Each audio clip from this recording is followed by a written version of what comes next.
자, 안녕하십니까. 에단 전문가입니다. 자, 오늘은 호남 제2 반도체 클러스터 관련해서 말씀을 드릴 텐데요. 2000조 국가 프로젝트 투자 가이드라는 제목으로 제가 리포트를 작성을 했습니다. 그래서 설명드리도록 하겠습니다. 자, 호남 반도체 클러스터는 단순 지역 산업 단지 개발이 아니라 반도체 전공정, 첨단 패키징, 그리고 AI 데이터 센터, 재생에너지, 전력망을 하나로 묶는 국가 산업 재편 프로젝트라고 볼 수 있습니다. 단기 시장에서는 남아토건, 금호건설, 보혜양조 같은 지역 연고주가 먼저 움직일 수 있지만 실제 투자가 진행되면 핵심 수혜는 초순수, 클린룸, 그다음에 초고순도 배관, 전력설비, 기초공사 기업으로 이동할 가능성이 높습니다. 자, 오후 2시에 발표되는 이번 보고회를 좀 중점적으로 보기 전에 먼저 여러분들께서 제 방송을 보고 가시면 훨씬 더 이해하기 편하실 거라 생각됩니다. 첫 번째로 현재 확인된 프로젝트의 성격을 좀 살펴보면 정부는 6월 29일 대한민국 대도약 제3대 프로젝트 메가 프로젝트 국민보고회를 통해 호남 반도체 투자와 피지컬 AI, AI 데이터 센터 등 비수도권 첨단 산업 투자 구상을 공개할 예정입니다. 삼성전자와 SK 하이닉스가 참여하는 방향으로 논의됐으며 시장에서는 호남권 반도체 클러스터 투자 규모만 700조에서 900조 원, AI 데이터 센터와 계열사 투자까지 포함하면 장기적으로 2천조 원을 넘어설 수 있다는 전망이 제기되고 있습니다. 다만 이 숫자는 수십 년간 집행되는 장기 누적 투자의 길 가능성이 높습니다. 따라서 투자자는 2천조 원이라는 제목보다 다음 네 가지를 먼저 확인해야 합니다. 실제 1단계 투자 금액, 그리고 착공과 양산 시점, 그리고 전공정 팹 포함 여부, 그리고 용수 전력 인프라 지원 방식. 제가 생각하는 핵심 판단은 총 투자 금액이 아무리 커도 1단계 사업비와 착공 시점이 제시되지 않으면 주식시장에서 장기적으로 정치 정책 구호에 머물 수 있다고 생각됩니다.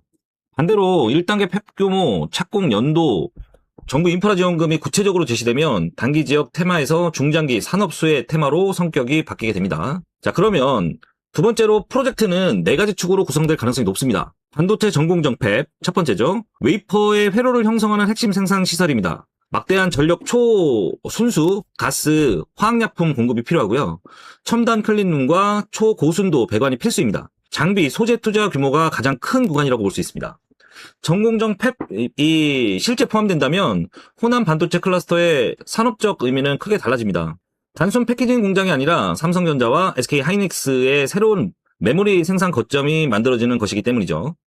자, 두 번째는 첨단 패키징 후공정입니다. HBM AI 반도체 패키징, 테스트 검사, 본딩, 절단 공정, 삼성전자와 SK 하이닉스의 AI 메모리 생산 능력 확대와 연결, 그리고 전 공정보다 초기 투자 부담과 용수 사용량이 상대적으로 낮습니다. 그래서 후공정 중심으로 결정될 경우 한미반도체, 테크윙, 그 다음에 ISC 등 패키징 및 테스트 장비주의 수혜 원리가 강화될 수 있다고 볼 수 있죠. 다만 이들 기업은 호남 지역의 자체 수혜주라기보다는 삼성전자와 SK 하이닉스의 설비 투자 확대 수혜주로 봐야 할 것입니다. 그리고 세 번째는 AI 데이터 센터.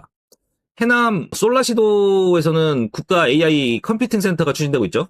반도체 생산시설과 AI 데이터 센터가 같은 권역에서 조성되면 호남은 단순 제조 지역을 넘어서 AI 반도체 생산과 연산 수요가 복합되는 복합 산업 거점으로 발전할 수 있습니다. AI 데이터 센터는 전력망, 변압기, 배전 설비, 그리고 냉각 설비, ESS 수요를 동반한다는 점에서 전력 인프라 기업들의 수혜 범위를 훨씬 더 넓힐 수 있는 구조로 갈 수 있는 거죠.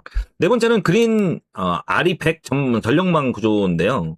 호남권은 태양광, 풍력 등 재생에너지 발전량이 풍부하고 한빛 원전도 위치하고 있습니다. 그러나 발전 설비가 많은 것과는 반도체 공정에서 24시간 안정적으로 전기를 공급할 수 있다는 것은 다른 문제라고 생각돼요. 실제 클러스터가 조성되면 다음 시설이 필요합니다. 초고압 손전망, 그리고 변전소와 배전망, 그리고 ESS와 전력 품질 안정화 설비, 그리고 재생에너지와 직접 구매 계약이 돼야 되고요. 비상발전 및 무정전 전원 시스템. 따라서 호남 반도체 프로젝트는 반도체 테마인 동시에 대규모 전력망 투자 테마가 되는 것이겠죠. 유력 후보지별로 투자 논리가 좀 바뀌는데요. 광주 첨단 3지구 전남 장성 쪽으로 좀 결정이 되면 현재 가장 유력하게 거론되는 지역이죠. 광주 국가 AI 데이터 센터와 연계 가능하고요. 광주 과학기술원 등 연구 인력 기반이 준비되어 있는 상황이고, 광주 도심과 가까워져 상대적으로 유리한 정주 여건, 그리고 장성 일대의 산업 용지 확보 가능성, 그리고 광주 전남 공동 경제권 구축에 유리하다고 지금 판단하고 있는 것 같은데요. 전공정 팩과 첨단 패키징 시설이 함께 들어오는 복합 클러스터 후보로 평가될 수 있다고 볼 수 있습니다. 그리고 두 번째는 해남 솔라시도인데 대규모 부지 확보가 상대적으로 용이한 상황이고요.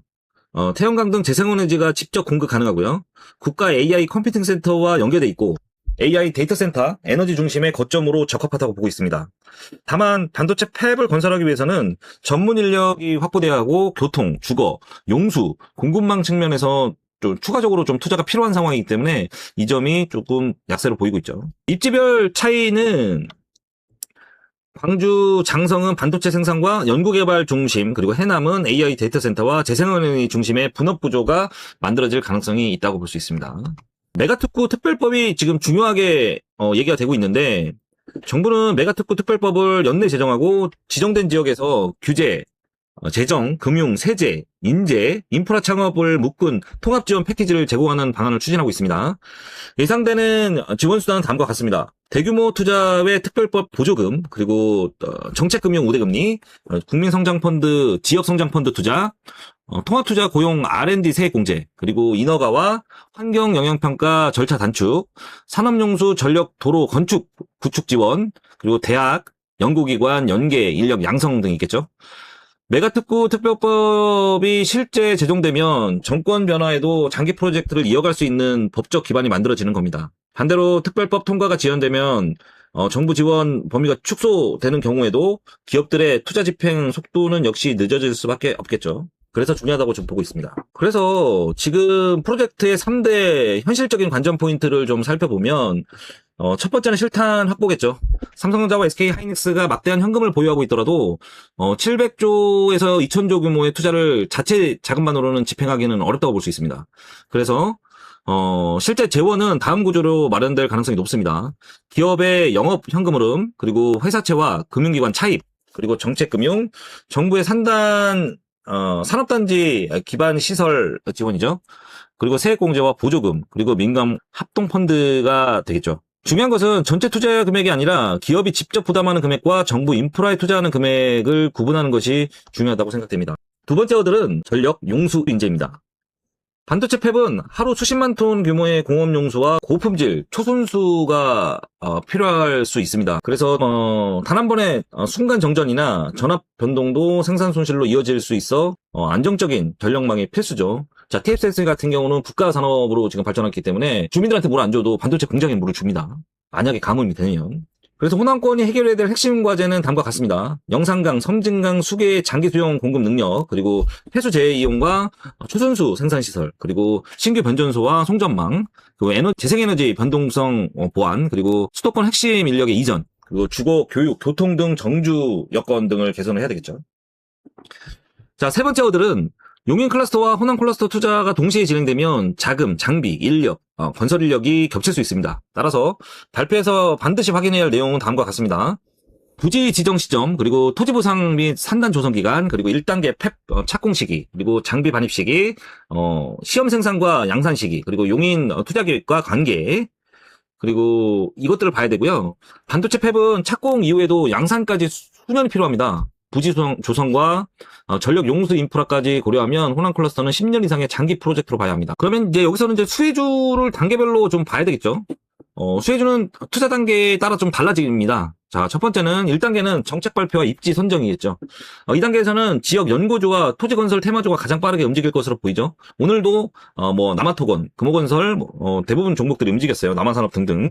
서산도 움직였고요. 서상한포트 진작에부터 움직였고요. 광주 신세계 그리고 서암기계공업 등 단기 추가 탄력은 강할 수 있지만 실제 반도체 매출과는 연결성이 좀 떨어진다는 거를 잘 보면서 투자를 해야 될 것 같고요.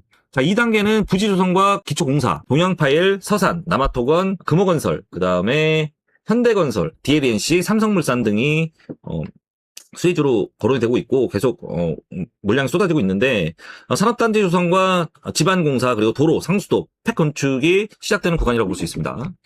3단계는 전력 용수 클립능 구축이죠. 한양 ENG, 그 다음에 신성 ENG, 한성 클린텍, 효성중공업, ES 일렉트릭, LS 일렉트릭, 산일전기, 일진전기, 대한전선, 다운전선 등이 있고요. 실제 펩 착공이 확인되면 가장 먼저 실적 연결 가능성을 점검해야 되는 그룹들이죠. 그리고 네 번째 그룹은 반도체 장비 반입입니다.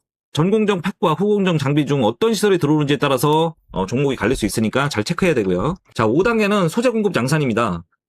동진세미캠, 솔브레인, 원익 QNC, TCK 같은 소재 부품 기업들이 공장 가동이 되고 웨이퍼 투입량이 증가할수록 반복 매출이 발생할 수 있습니다. 그러면 저 애단이 핵심 수혜주로 보고 있는 좀 뭐 순서로 픽을 좀 해보면 첫 번째는 한양 ENG, 반도체용 초고순도 배관, 클린룸 HVAC, 그리고 특수가스, 화학약품, 그리고 용수, 유틸리티까지 반도체 장비 훅업 공사들. 반도체 팹이 들어오면 장비가 설치되는 것이 아니라 장비마다 가스, 용수, 전력, 배기 시스템을 연결합니다. 그래서 저는 가장 핵심이 되는 종목이라고 보고 있고요. 한양 ENG는 팹 건설 기초부터 장비 반입 이후까지 참여할 수 있다는 점에서 산업 연관성이 가장 높다고 볼 수 있습니다. 그래서 제가 생각하는 평가는 실제 팹 건설 집접수의 최상위주다 이렇게 볼 수 있고요.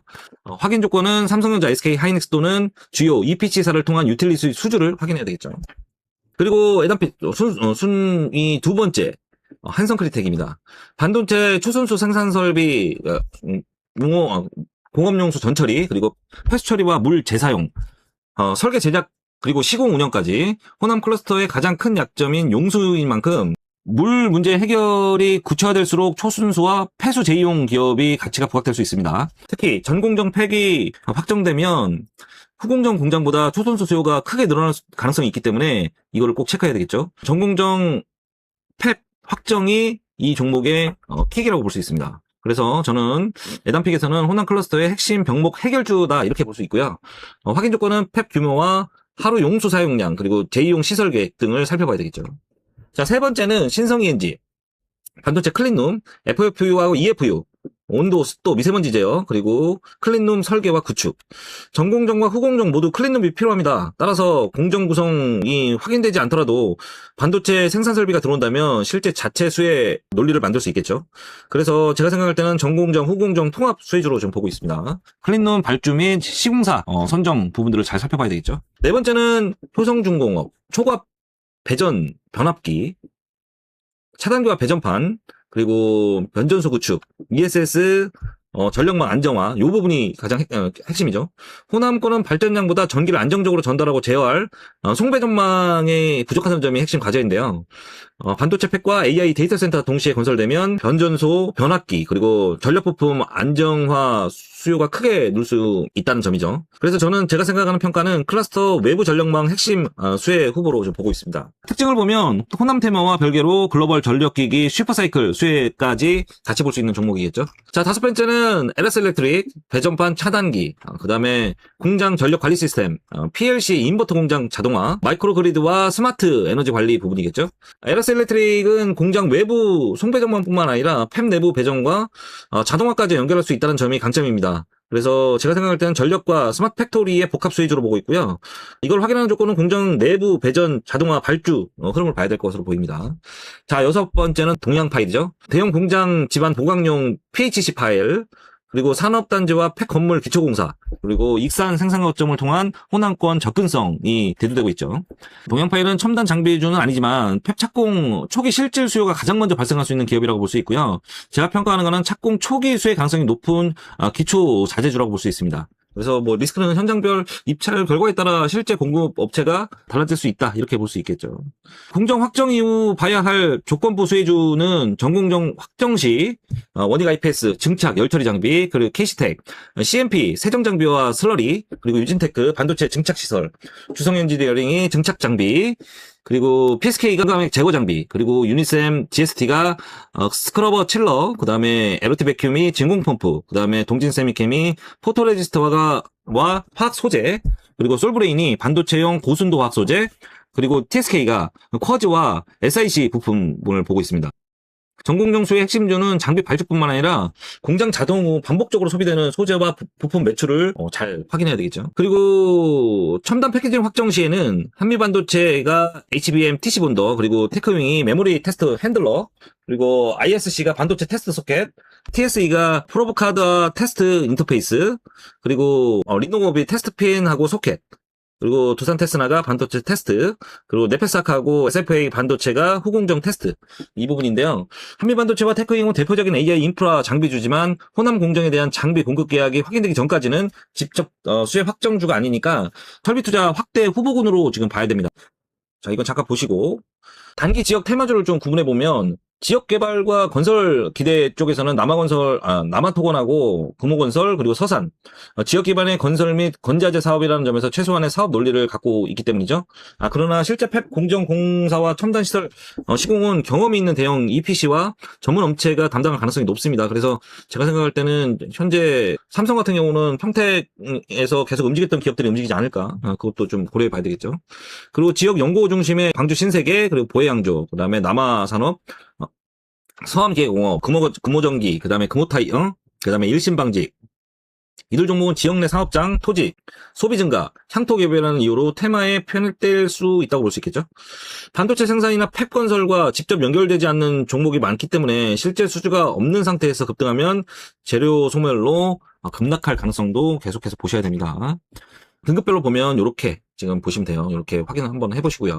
그러면 발표 내용에 따른 주가 시나리오를 한번 살펴보겠습니다. A 시나리오는 전공정 팩과 착공 일정 동시 발표했을 때 가장 강한 시나리오겠죠. 초순수하고 클린룸, 그리고 초순도 배관, 그리고 변압기와 전력망, 그리고 전공정 장비 소재, 이렇게 순으로 수혜 기대가 확산될 가능성이 높습니다. 핵심은 종목을 제가 말씀드렸죠. 한양 ENG, 한성 클린텍, 신성 ENG, 효성중공업, 그다음에 LS 일렉트릭, 이렇게 수혜를 받을 수 있는 종목이다, 이렇게 말씀드렸었고요. 시나리오 B는 첨단 패키징 공장 중심의 발표가 나오면 전공정 장비와 소재보다는 후공정 장비, 그리고 테스트, 패키징 기업으로 관심이 이동할 가능성이 높습니다. 그래서 한미반도체, 테크윙, ISC, TSE 같은 종목을 보셔야 된다고 말씀드렸었고요. 그 다음에 시나리오 C는 입지와 장기 투자 총액만 발표하면 정확한 착공 일정과 일당의 사업 비용이 없다면 지역 연구주가 단기 급등한 뒤 재료 소멸로 구간에 들어갈 수 있습니다. 주요 변동 종목으로 보면 남아토건, 금호건설, 광주신세계, 보혜양주, 남아산업 등이 있겠죠. 그리고 시나리오 D는 AI 데이터 센터, 그리고 재생에너지 중심 발표죠. 반도체 장비보다 전력기기, 전선, ESS, 재생에너지 기업이 상대적으로 유리해집니다. 핵심 종목은 효성중공업, LS 일렉트릭, 그리고 산일전기, 일진전기, 가온전선, 대한전선, SK 이터닉스, 이런 종목들이 있겠죠.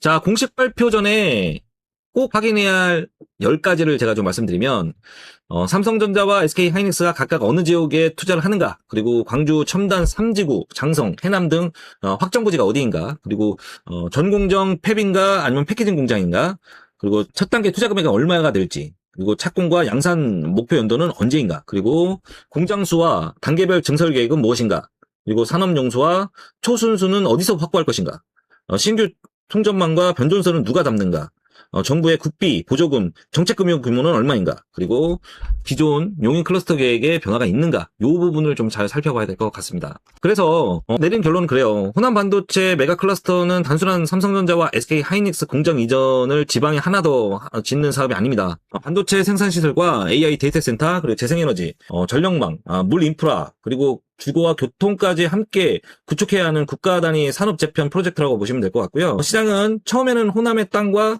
공장을 가진 기업을 찾습니다. 그러나 남아토건, 보혜양조, 광주 신세계 같은 종목이 그래서 가장 빠르게 움직일 수 있었죠. 하지만 이런 종목은 기대감이 주가의 대부분을 차지하기 때문에 공식 발표 이후 변동성이 급격하게 커질 수 있어요. 그래서 이런 부분 잘 확인하면서 대응하셔야 되고요. 실제 돈이 집행되기 시작하면 시장의 중심은 달라집니다. 팹을 지으려면 먼저 땅을 다지고 전기를 끌어오고 물을 정제하고 클린룸과 초고순도 배관을 설치해야 합니다. 따라서 그 다음에 장비가 들어오고 마지막으로 소재와 부품의 반복 매출이 발생하는 거죠.